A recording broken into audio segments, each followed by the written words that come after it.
Welcome to the AI for Career Success video overview by Curt Robbins. We're experts at AI coaching and helping professionals like you and your employees upskill in AI.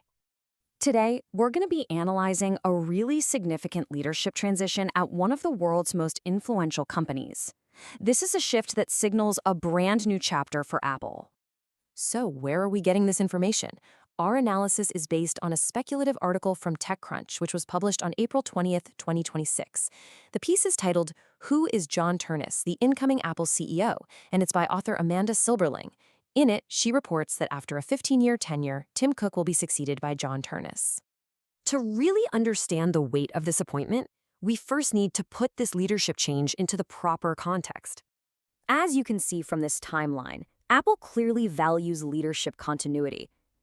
Having had only two chief executives since 1997, well, that makes this transition from Cook to Ternus a truly pivotal moment in the company's modern history. All right, so who exactly is the executive chosen to inherit this legacy and lead Apple into its next era?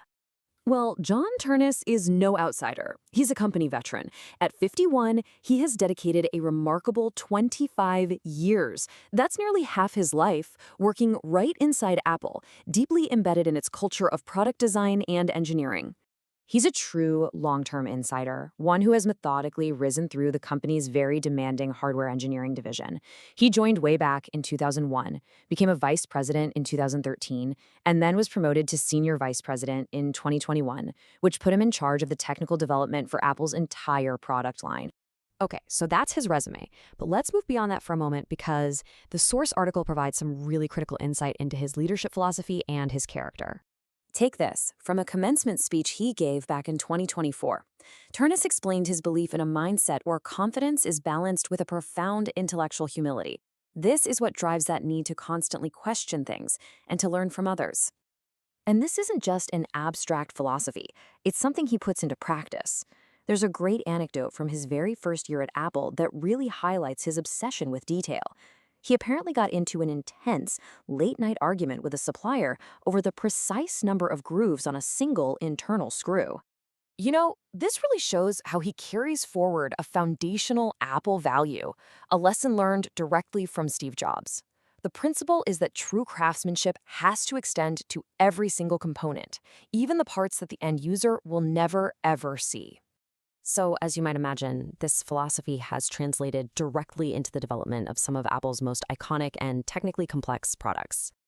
As the head of hardware engineering, he's guided product development across the whole Apple ecosystem.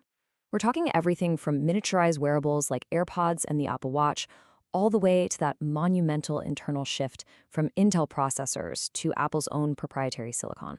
His most recent reported work involved the MacBook Neo. Now, this was a project that required a really delicate balancing act between cost and quality.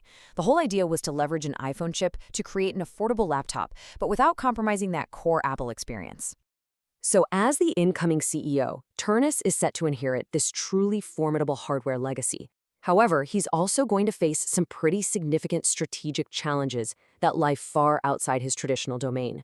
The article identifies two of the most pressing issues, and both of them are really rooted in software and platform strategy.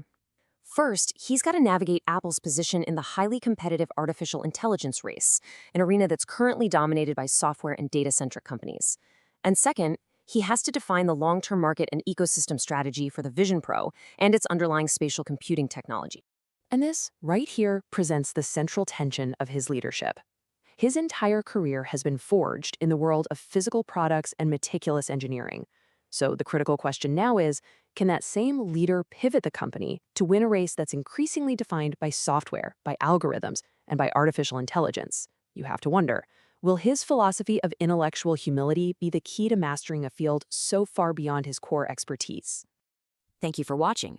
This is where we teach you AI and help you get smarter than your competition. If you like these videos, use the QR code at the beginning of this video to buy us a coffee or hire us to coach you or your employees in AI. We also recommend you subscribe to the AI for Career Success YouTube channel. Please like, comment, and share to help us reach a wider audience.